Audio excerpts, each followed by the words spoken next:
Diyos ay kapiling mo tuwina.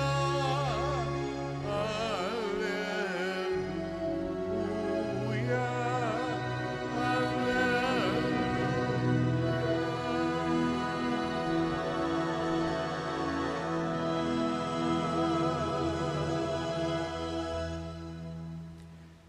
Sumainyo ang Panginoon. At sumayo rin. Ang mabuting balita ng Panginoon ayon kay San Lucas. Papuri sa iyo, Panginoon.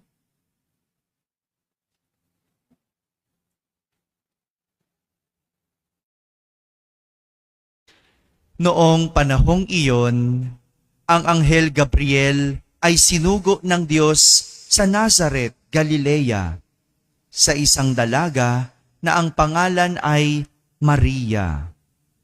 Siya'y nakatakdang ikasal kay Jose, isang lalaki buhat sa lipi ni Haring David. Paglapit ng anghel sa kinaroroonan ng dalaga, pinati niya ito. Matuwa ka, ikaw ay kalugod-lugod sa Diyos, wika niya. Sumasayo ang Panginoon. Nagulumihanan si Maria sa gayong pangungusap at inisip niyang mabuti kung ano ang kahulugan niyon. Kaya't sinabi sa kanya ng anghel, "Huwag kang matakot, Maria, sapagkat kinalulugdan ka ng Diyos. Makinig ka, ikaw ay maglilihi at manganganak ng isang lalaki, at siya'y tatawagin mong Jesus.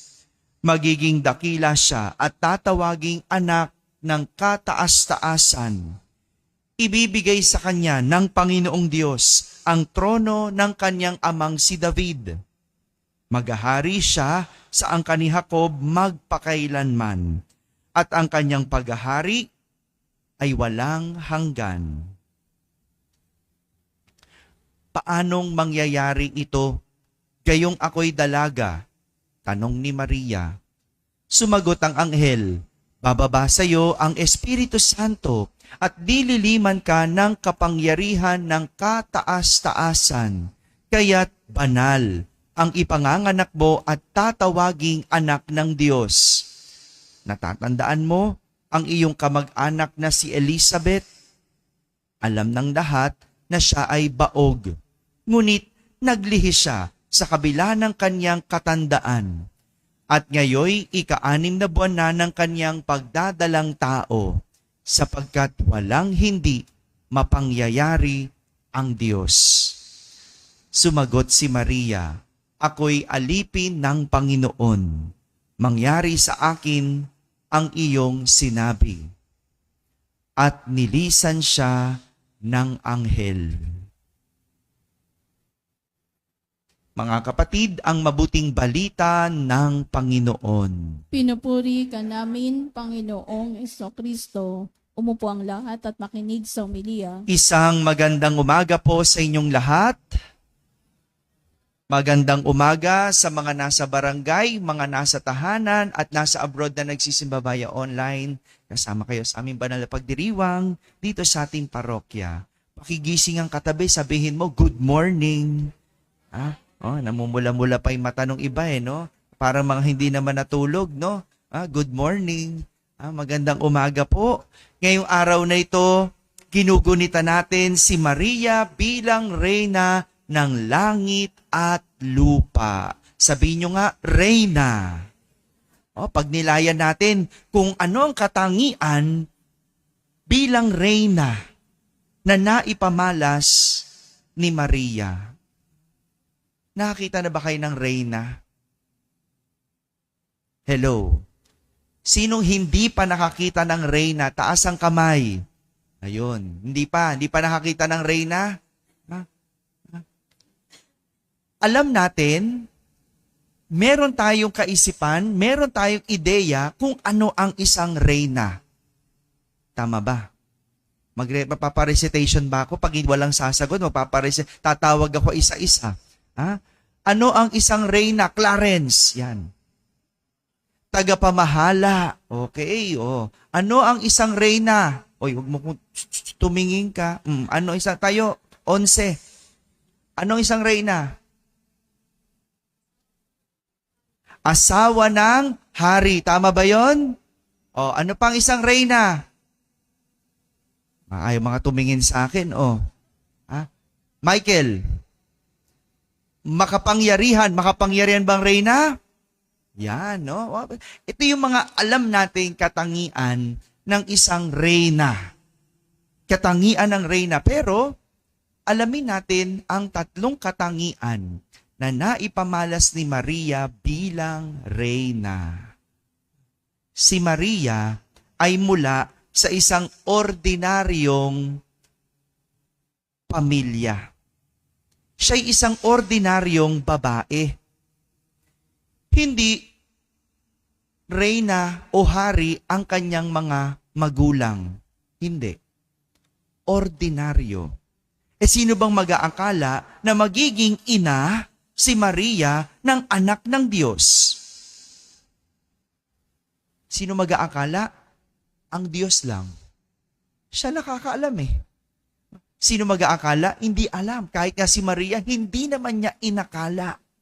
Ano bang alam niya? Ano bang akala niya? Akala niya siya'y magiging asawa lang ni Jose. Kasi yun ang plano. Mapapangasawa niya si Jose. Magpapakasal sila ni Jose. Pero nangyari ang lahat kung hindi dahil sa kanyang pagsunod sa Diyos. Pagsunod. Hindi siya magiging reyna ng langit at lupa kung hindi niya sinunod ang Diyos. Dahil ang kanyang pagiging reyna ay nakadikit sa paghahari ni Jesus. Paghahari ni Jesus. Sabi kanina, ang isang reyna ay, makapangyarihan. Ano pa sabi? Tagapamahala at asawa ng hari. Ganun maging reyna, di ba? Kailangan asawa ka muna ng hari. Pero alam niyo po, noong panahon ng paghahari ni Haring David, ang ina ng isang hari ay tinuturing na inang reyna. So hindi pala ibig sabihin mag-asawa ka ng hari para ikaw ay maging reyna. Hindi. Kasi hindi naman lahat nakakapangasawa ng hari. At minsan ang hari pinipili na wala pang asawa. Kaya kapag hinirang siyang hari, kahit walang asawa, ang ina ay automatic na nagiging reyna. Inang reyna. Siya yung nagkakaroon ng mataas na karangalan sa isang kaharian. At dahil si Jesus ay hari ng sanlibutan, kaya naman natanggap ni Maria ang titulo bilang reyna. Paano naging hari? Yun yung dinescribe. Yun yung inilarawan at yun yung sinabi ng anghel kay Maria na si Jesus ay hari ng sanlibutan. Kaya naman si Maria ay naging reyna. So kung wala si Jesus, walang pagka-reyna si Maria. Ang galing, no? So lahat pala nakaugat kay Jesus. Nagbago ang buhay ni Maria dahil kay Jesus. Nagkatitulo si Maria dahil kay Jesus. Nagkaroon ng mataas na karangalan si Maria dahil kay Jesus. Kung wala si Jesus, walang Mariang reyna. Ngunit ang pagiging reyna ni Maria ay hindi lang isang titulo, kundi isang buhay. Sabihin nyo nga, buhay. Buhay. Tatlong katangian ang ipinakita ni Maria sa kanyang buhay bilang reyna. Una, si Maria ay sumunod, hindi nasunod. Sabihin nyo nga, sumunod. Sumunod. Kanina narinig natin, sabi, ang reyna ay makapangyarihan. No? Pero iba si Maria. Pinamalas niya ang kanyang kapangyarihan sa pagsunod. Hindi siya ang nasunod. Gaya na lang ng ating narinig sa kwento. Sinunod ni Maria ang Diyos. tinanggap niya ang plano ng Diyos. Kapalit ng kanyang sariling plano.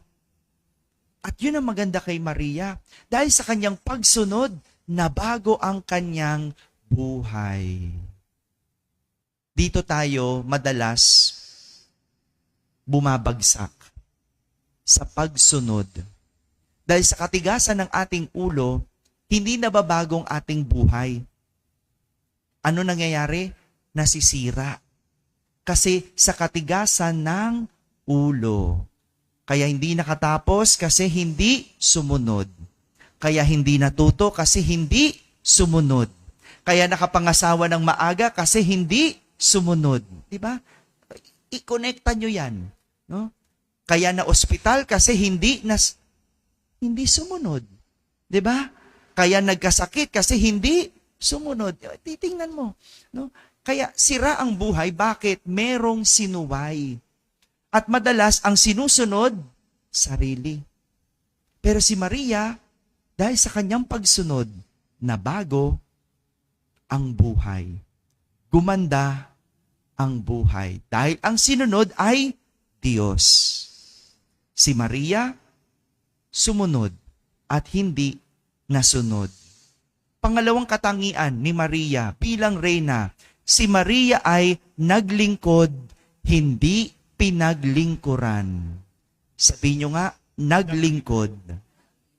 Bilang ina, buong buhay ni Maria, pinaglingkuran si Jesus. Magmula sa kapanganakan hanggang sa kamatayan, andon si Maria para kay Jesus. Ganyan ang pagiging reyna ni Maria. Siya yung naglilingkod. Ang ibang reyna, ang alam nating reyna, siya ang pinaglilingkuran. Hindi ba?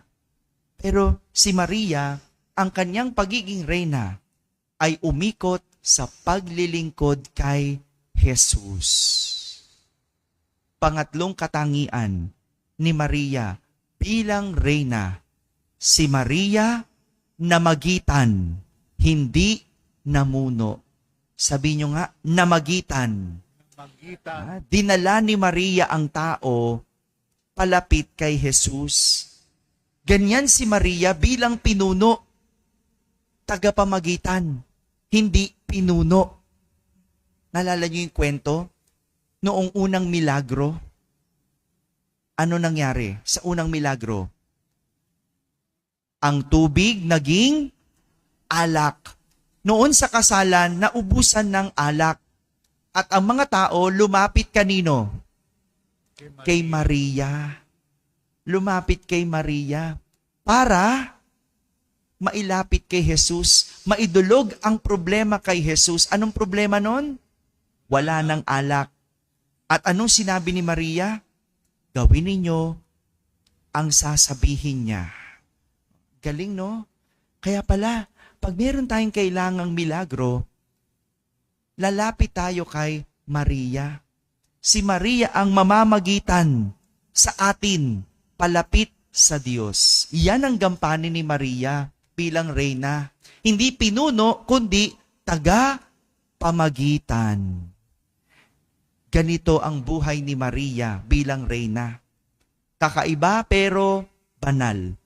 Mahirap pero masaya. Puno ng pagsubok pero hindi nauubusan ng pag-asa. Lahat ito ay dahil walang hindi mapangyayari ang Diyos. Kaya niyang baguhin ang lahat basta tayo ay makikipagkaisa. Kayang baguhin ng Diyos ang iyong buhay kung ikaw ay makikipagkaisa. Kaya mga kapatid, ang pinagkaiba ni Maria sa ibang reyna ay hindi dahil siya ang nasunod, kundi siya ay sumunod. Hindi pinaglingkuran, siya ang naglingkod. At hindi namuno, kundi namagitan. Amen? Amen.